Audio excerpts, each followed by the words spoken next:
Akkuma fuulduratti dhaggeeffattan artistiin keenya jaalatamaan Yoosan Geeta'uun wallee haaraadhaan dhufaa jira. Ashamaan akkam jirtu dhaggeeffattootaa fi daawwattoonni chaanaalii keenya bakka gara chaanaalii keenyaatti nagaan deebitan siniin jecha har'a immoo odeeffannoo haarawaa fi odeeffannoo gurra nama lixxullee qabadee dhufeera jechuudha.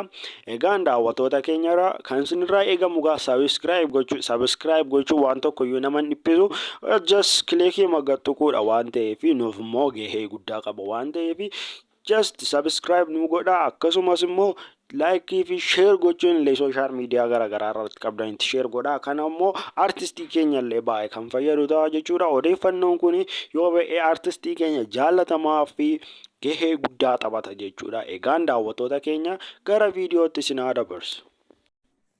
Egaan daawwattoota keenya akkuma beekamu artistii Yoosan Geeta'uun uummata bukkeetti jaalatamummaa fi beekamtii hedduu kan qabudha jechuudha.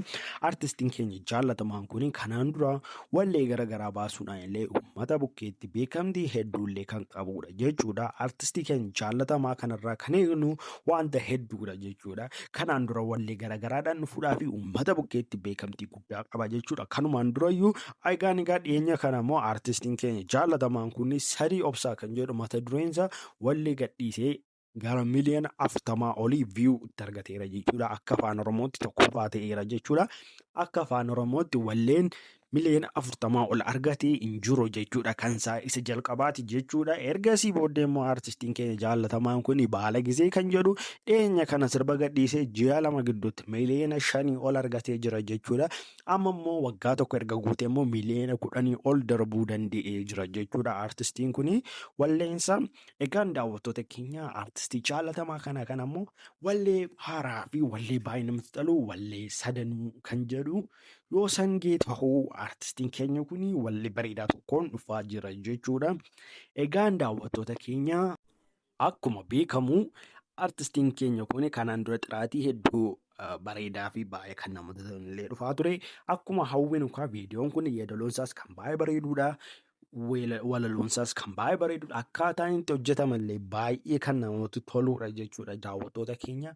Egaan daawwattoota keenya artistii keenya jaalatamaa kana akkamitti simattu siniin jecha warroonni gaafa guyyaa inni gadhiifamu barbaadan immoo qaammee jala yookaan ayyaana waggaa jala gadhiifama jechuudha. Walleen kun YouTube chaanaalii mataa isaatii banatee achirratti gadhiisa jechuudha.